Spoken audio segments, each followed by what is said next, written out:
Brad Stevens was hired 11 years ago, and he built a champion in Boston. So let's do Brad Stevens Appreciation Day right now on the Locked On Celtics podcast.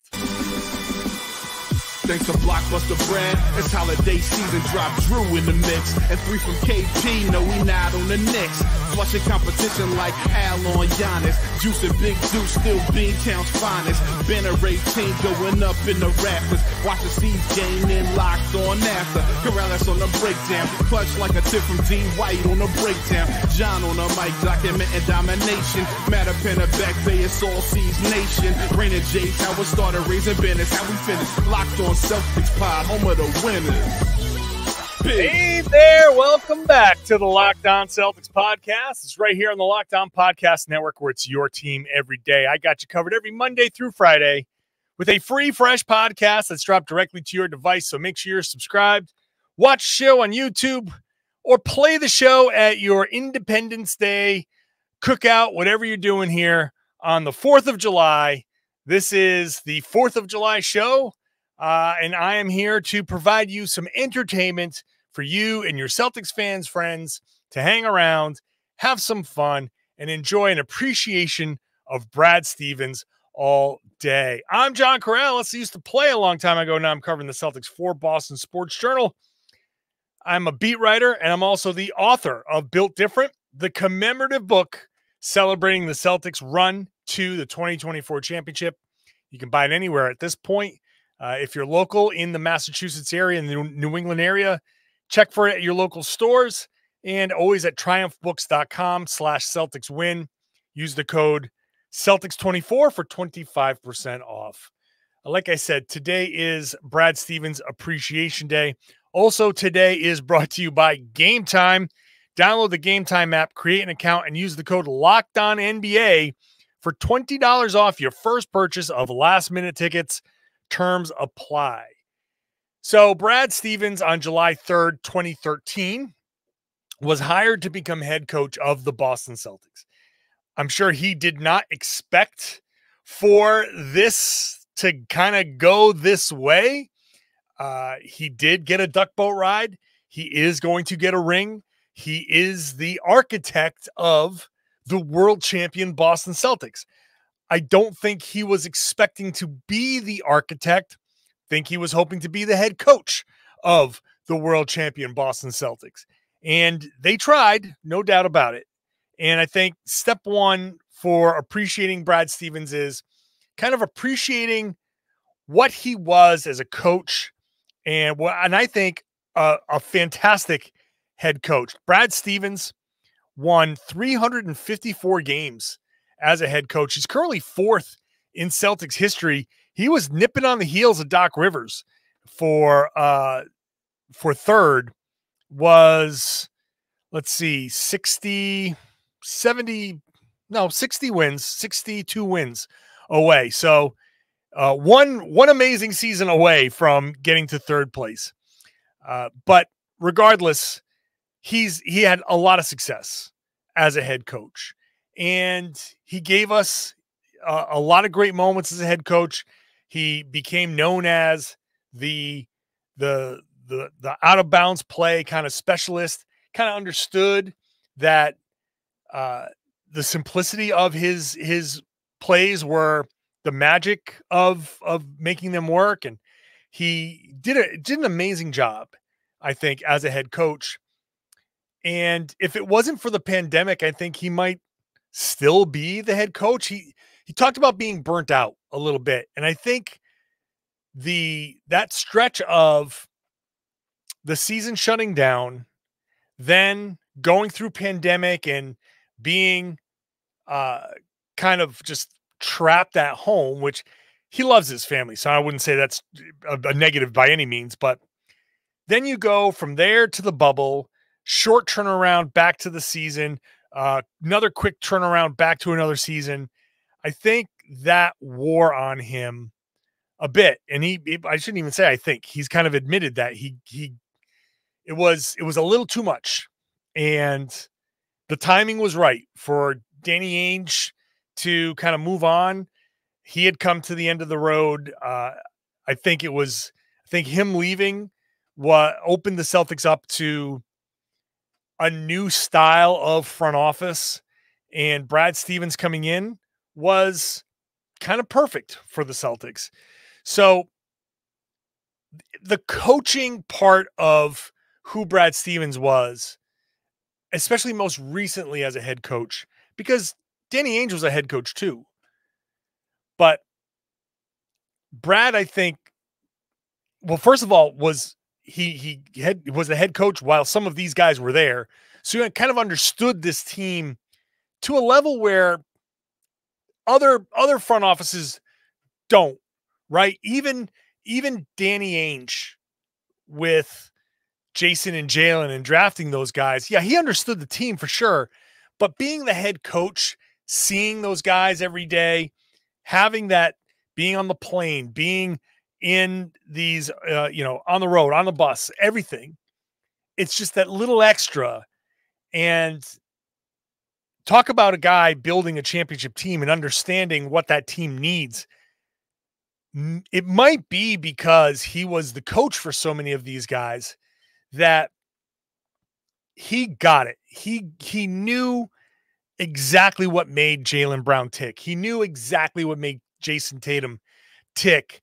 And knowing that, and by also what made Robert Williams and Marcus Smart tick, right? Like the guys that he traded away, understanding, seeing what they went through on an intimate level, right? Being in the locker room and Marcus Smart is limping in, or hearing what Marcus is saying to the team and seeing the frustration firsthand on his face to a level where like even Danny Ainge, who was here, couldn't quite see. It's just something that the head coach knows that no one else does.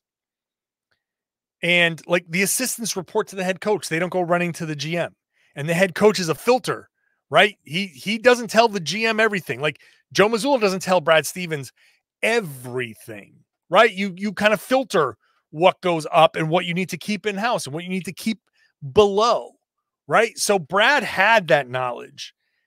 And when we're looking at, man, he pressed all the right buttons. We have to start at knowing who these guys are, what they are about, the things that their limitations, roadblocks that they had, all of that stuff.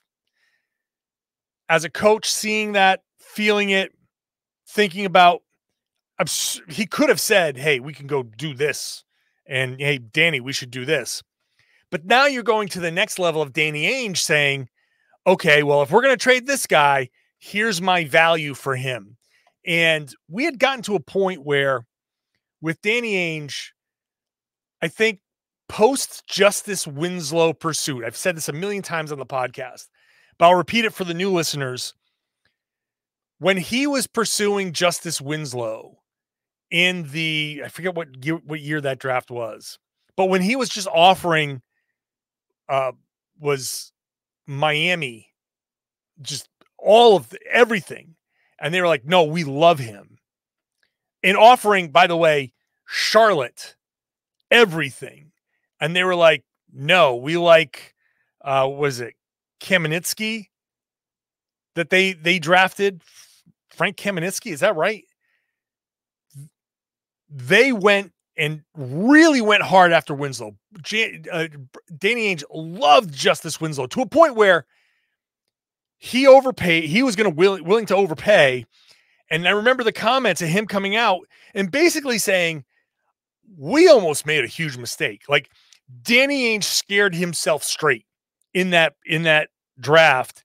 And I think noticeably after that, the shrewdness, the need to win every move outright started to outweigh what the Celtics needed to do to maybe get some help in. And it served the Celtics well by keeping the picks that at that point were yet to become Jaylen Brown and Jayson Tatum, ultimately became those guys. And after that, not trading Jaylen Brown, especially in pursuit of a Jimmy Butler or a Kawhi Leonard, or, those, understanding like what Jaylen Brown could develop into, and the flight risk of the guys that they were potentially trading for. Now, Danny got that reputation of make almost, the king of the almost trades. I almost made this deal. I almost made that deal. But much like Marcus Smart, I think Danny Ainge reached a level of, I've done everything I can do. It's time for a new approach. And both Marcus and Danny, we can say this with that retrospective look, they got there, but you needed to do something different to make that rocket, right? Like the rocket goes up in stages, and they needed that section of the rocket to drop off so that next stage can ignite and the rocket could make it into orbit. That's what they needed. And they needed a different type of player than Marcus Smart, and they needed a different type of president of basketball operations. And that's where Brad Stevens comes in. That mentality is what we really appreciate. And it's just his willingness. Before we even get into the trades that he made that won the championship, let's talk about the willingness, what he was willing to do that was different from Danny, that set the stage for all of this. That's coming up next.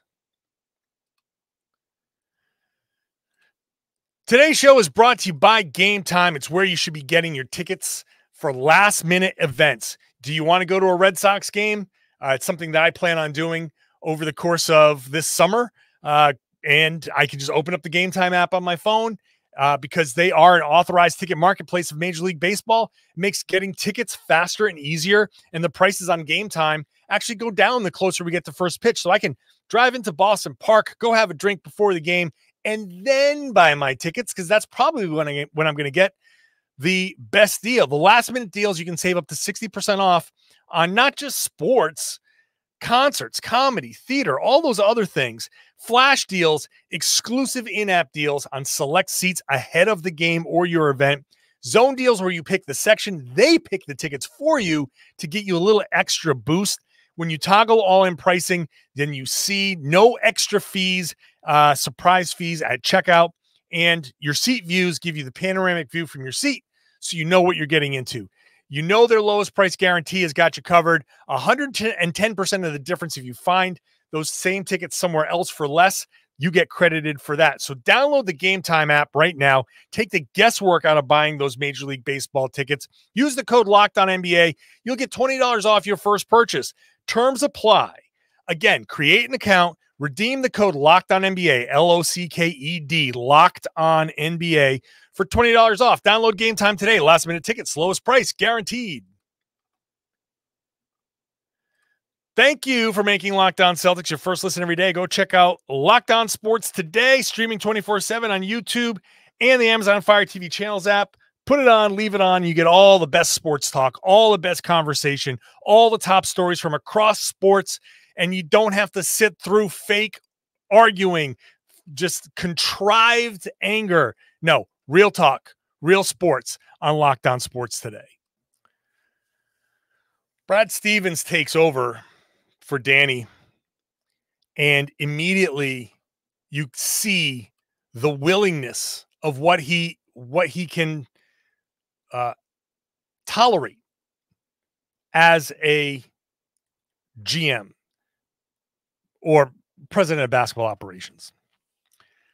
Brad is not afraid of trading first-round picks. He just made his first ever first-round pick in Baylor Shireman. So he took the job in 2021. It's 2024. He's gone through a few drafts of giving up that first-round pick. Very first move, Kemba Walker and a first-round pick that became Alperen Şengün, by the way. And he got Al Horford plus Moses Brown, who hasn't stuck in the league. Al Horford comes back and immediately slides right back into being awesome and a key piece obviously, to this championship, right? He's the adult in the room for sure, right? He's the guy that everybody respects. Jayson Tatum calls him his favorite teammate ever. That's a huge get. I mean, Al Horford was great in Atlanta, great in Boston, great in OKC. So good in OKC that they were tanking. They were like, buddy, you're helping us win too much. We need you to sit so we can go back to losing. And then great in Boston. It's only one city where he wasn't great. And let me tell you something. It wasn't Al's fault, right? If you're great in Atlanta, Boston, OKC, back in Boston, and in Philly, you're the problem? No. Philly was the problem. So Brad not only gets off the Kemba Walker contract, he brings in Al Horford. They hire Ime Udoka. That obviously turned out the way it turned out. But immediately, the Celtics were taken seriously, and they were on that path. And the willingness to trade away a first-round pick to get the player that he wants, right? To make the deal for Derek White.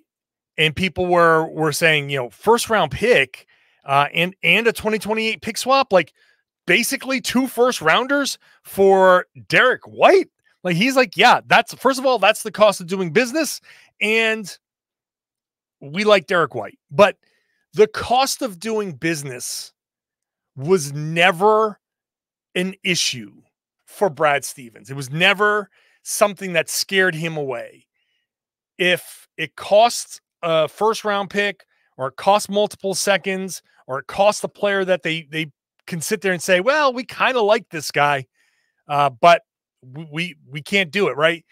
Kemba Walker, right away. Kemba Walker's super popular, but it was very clear, thank you, Nick Nurse, that Kemba was just not the same, and he was never going to be the same.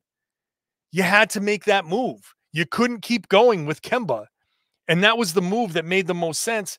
And it's tough to look at Kemba Walker in the eye and be like, sorry, buddy, we're sending you to OKC. And Brad has, it's not comfortable for him. It's not something he wants to do or likes to do. But Brad, I don't know if it's that Midwestern kind of demeanor of, you know, we look at him as like, oh, shucks. Ah, shucks, Brad Stevens guy. You know, he's such a nice guy. Like, I joked about him celebrating, you know, partying till 6 a.m., nursing 2 high noons. Like, I don't know what for all I know, he was slamming bourbons for all I know.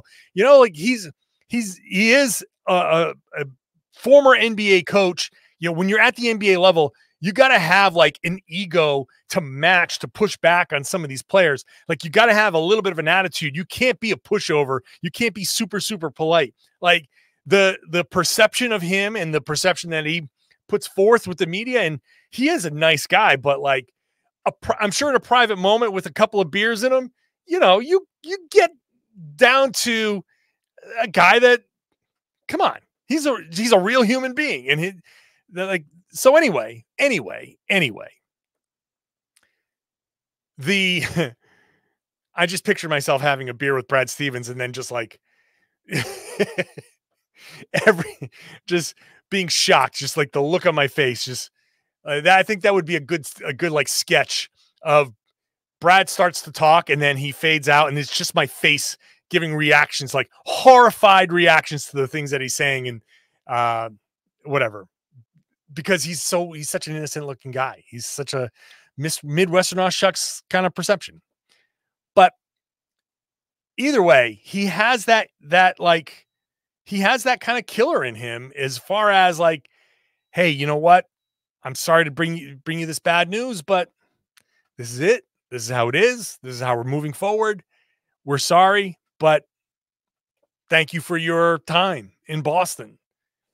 And that's another thing that he's willing to, the willingness to have that tough conversation. The man traded Kemba Walker. The man traded Marcus Smart. The man traded Robert Williams. 3 guys that are generally loved in Boston. I'm not going to take out the online stuff when it comes to Marcus Smart. People in Boston love Marcus Smart. He did amazing things in this city. And it's tough to look at him in the face and be like, yeah, man, you are the heart and soul of this franchise, quote unquote, but we got to go. This is how it's going to be. Kemba, we love you. Kemba's like the nicest dude. By the way, hooked on with the Charlotte Hornets as on the player development side. So he's now an assistant coach on the Charlotte Hornets. So great for him. Side note, Blaine Miller and Jermaine Bucknor from the coaching staff have been plucked away by Charles Lee. So a couple of departures there for the Celtics. Good luck to them in Charlotte. Buck, man, that sucks. Sucks to lose Buck. He's a good dude. He's like legitimately good dude, just like Kemba Walker. That might be like the nicest guy coaching staff in the league now. Regardless, you got to look at Kemba, who everybody loves, and be like, buddy, sorry. Brad has that kind of like, got to swallow it and like just go and say it. You need that attitude and the willingness to say, we're trading a first-round pick and popular players to make a move that maybe people aren't so sure about. Like maybe the Kristaps Porzingis move. At the time, weren't so sure about that, right? We weren't so sure about it. The Dallas stuff didn't work out. The New York stuff didn't work out. He was doing well in Washington, but Washington sucks. And like, there were question marks. And he traded Marcus? Really? For an injury-prone guy? Perceived as soft? Really?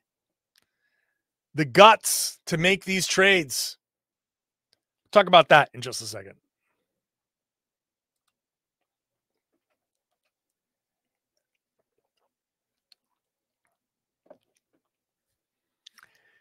Brad steps up after, a series of moves, right? He didn't care. We talk about like guts to make a trade or guts to make an acquisition. How about signing Enes Kanter? After the Celtics used a pick to dump Enes Kanter, he's like, yeah, I kind of don't care that we did that, like that Danny did that. He's available and we're going to take him in. And now I did not like the Enes Kanter experience the second time around, and whatever. He moved on from him, right? That's, he brought in Dennis Schroeder on a seemed like a really good deal, and that was holding the Celtics back. So he said, all right, fine. I made a mistake. Instead of sitting there saying, I'm going to blame somebody else or I'm going to do something different, he said, all right, I made a mistake. My bad. Hand up. Schroeder's out. Traded him away. Like, immediately. So that kind of openness to say, hey, I screwed up. The openness to trade these guys, to make the moves that he did and get Derek White. What looks like now, Romeo Langford, Josh Richardson, a first-round pick, and a 2028 swap. Like, that's nothing. He got Daniel Tice back, which was great. And then he goes into this offseason, right? And the Miami series happens after he deals with the Ime Udoka mess. He makes the gutsiest decision to give the team to Joe Mazzulla, which so many people were like, what? But he had to do it that way because he couldn't give it to anybody else on the coaching staff. Everyone else was Ime Udoka's guy. So he said, look, Joe is my guy. And Joe interviewed for the Utah job. So let's not say, oh, he wasn't ready. He was getting head coaching interviews, and he got one in Utah, and that didn't work out. And they wanted to hire him as an assistant, and he didn't go. So Brad says, yeah, I think he can do it. And because he doesn't have that connection to Ime, he's my guy.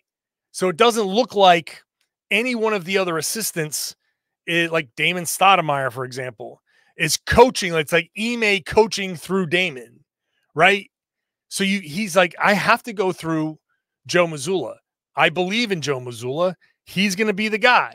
I'm not going with a temporary hire. I'm not getting Jeff Van Gundy to come in here short term. I'm going with Joe Mazzulla. He's going to get the job. He's ready. And after 1 year of kind of chaos, comes back in, second year, bang, championship. So that move works. This is Brad with the Midas touch. Derek White move is genius move. And then after the Miami debacle, Wick Grossbeck goes in and says, we're going to change this team. And ultimately, I know it was supposed to be Malcolm Brogdon first, but it ultimately ended up being Marcus Smart. And that's a tough pivot to make. That's a tough thing to say, well, we can do this with Marcus.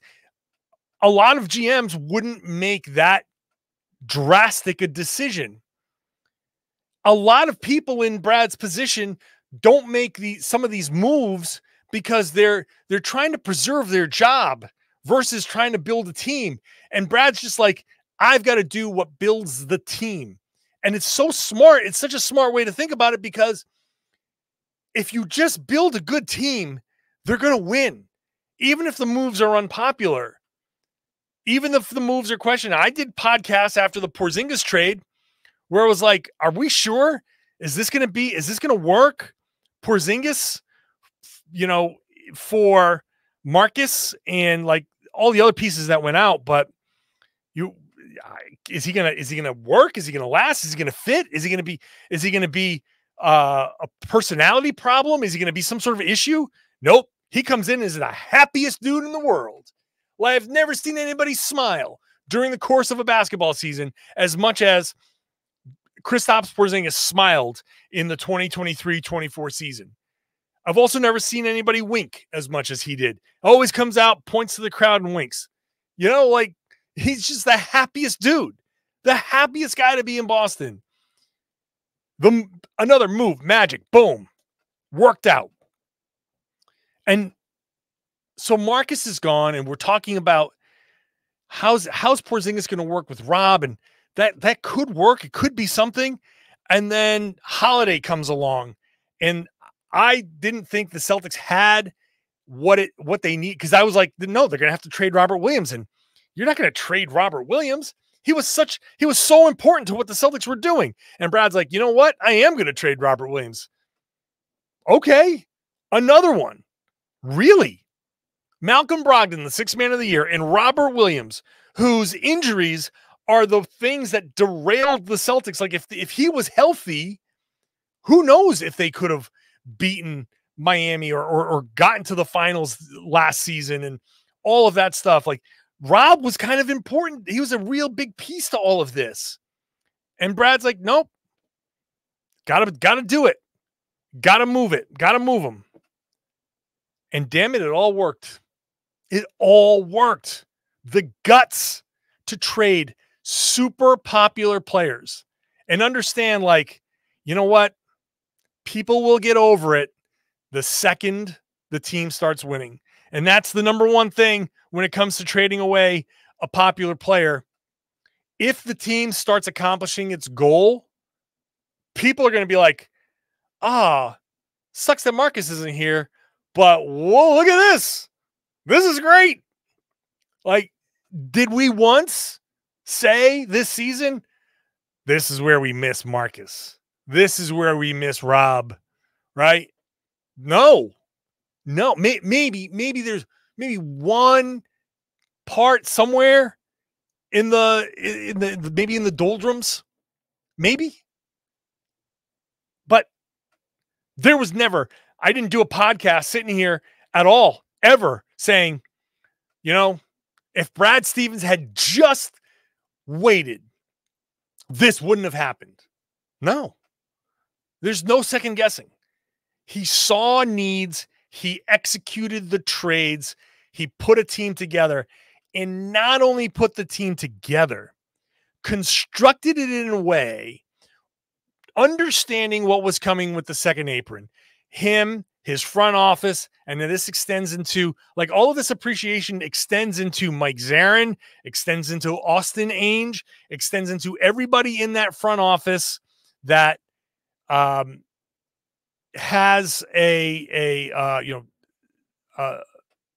role in making these decisions, because it's not just Brad, right? It's Brad and everybody. It's, like I said, Brad and Mike Zarin. It's Dave Lewin. It's Austin Ainge.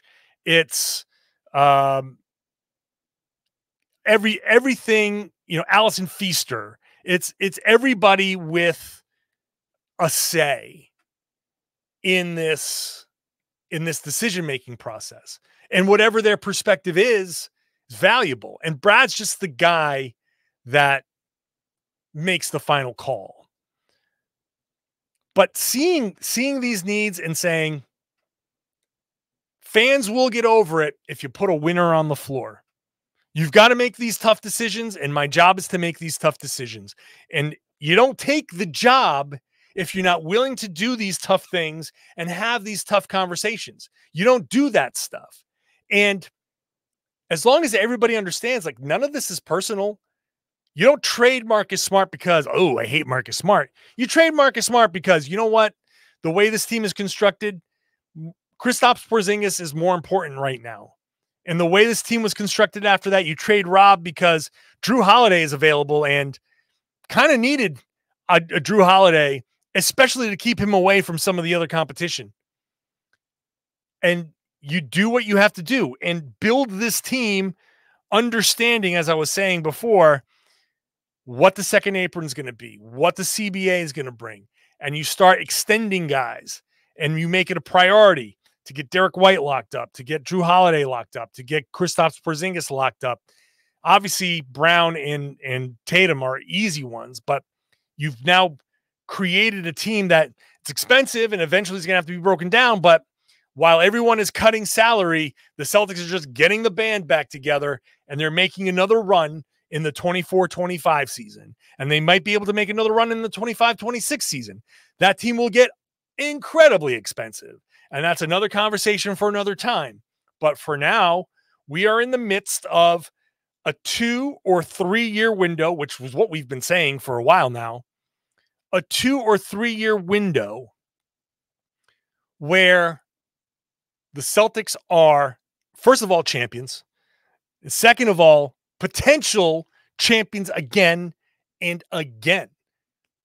Now, no one expects them to win 3 in a row, but if they did, it wouldn't be the craziest thing, because that's what they're built to do. They're built to win.